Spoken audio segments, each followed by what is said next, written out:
Raven Beak is probably the hardest fight on your casual playthrough. He has messed me up a number of times when I first played Dread, but now there are strategies against him to make him one of the more satisfying fights to perfect. I will show you the strategies for all 3 phases. Keep in mind these strategies are solid, but may still be improved upon in the future.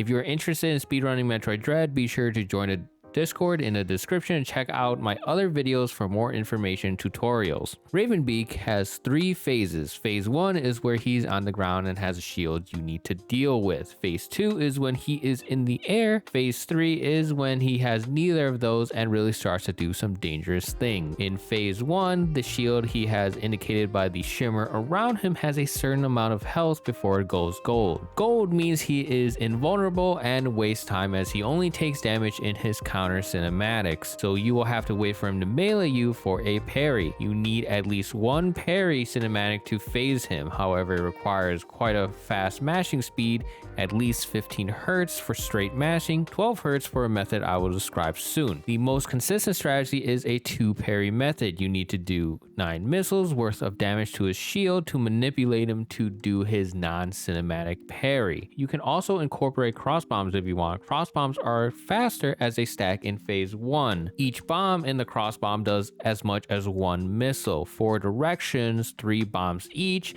means the cross bomb does a whopping potential 4,800 damage. Obviously you don't want that at all, and it's pretty much useless because you only want 3,600 damage. 2 cross bombs and 2 to 3 missiles is usually enough. Keep in mind, don't put the cross bombs too close to Raven, otherwise you might accidentally get a second part of the cross to hit. So you need to be quick and adapt to the number of hits if you use cross bomb. But 9 missiles is consistent, so that is a strat I'd recommend while learning. Once you shoot 9 missiles at him, he'll be purplish red and wait. Charge a storm missile and just wait. Doesn't matter how many lock-ons you get, you can only shoot 4 in the parry anyways. Once he melees, you parry and shoot the missiles, and then immediately start mashing beams for your life. I highly recommend finding a consistent, non-painful method like the D-pad method if you have a pro controller. I have a small mashing tutorial at the end of this video here. Be sure to check it out. Link is at the top right or in the description. Using storm missiles allows you to lower the mashing requirement from 15 Hz to 12 Hz. If you didn't use storm missiles, it would be pretty hard to get the damage requirement, and for many, painful. That is it for phase 1 to gold skip. It is the fastest method to take him to phase 2. You don't have to wait at all for his gold and vulnerability to go away. In phase 2, he is now flying around and generally hard to hit. In this phase, beam takes a significant damage reduction. Ice missiles are the preferred and most damaging method for this phase. You can in fact fit beams in between missile gaps if you wanted, but its timing is strict, and getting more cross bombs to hit in this phase would be more beneficial as it helps with missile economy, and although they no longer stack per bomb, it still does an ice missile worth of damage, effectively giving you an extra missile for every cross bomb. The spots where you can fit a cross bomb is during the Gatling, wall charge, laser, and technically the stomp, but the stomp can easily just hit you if you can't get the timing down, so I don't recommend it. You need about 52 missiles to phase him to phase 3. Optimal routing will leave you at about 53 missiles. However, the route allows almost 100 missiles on the way, so collect the missile tanks as you feel comfortable, but more than 80 I will say is way too much, and practicing the fight would be more beneficial than more missiles. It can be quite daunting at first, but a nifty strategy will ensure the majority of your missiles will not miss. When he does a Gatling, be sure to not be underneath him.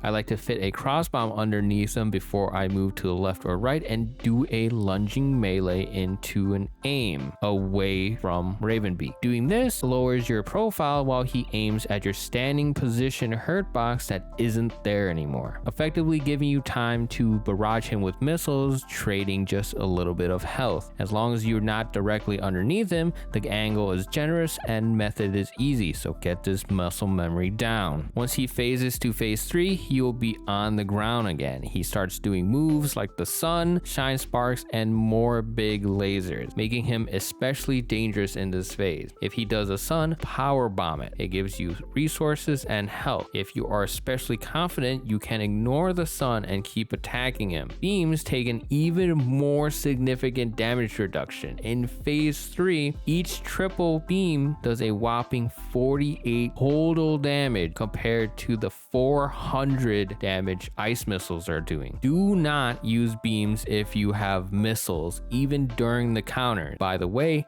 never initiate a counter sequence off parry unless it is early in the fight. If you get it late in the fight, you waste time as it does not end when his health goes to 0. It only kills him at the end of the cinematic. To cancel the parry initiate, simply do a jump parry at him, or if you did a grounded parry, just move left or right or jump.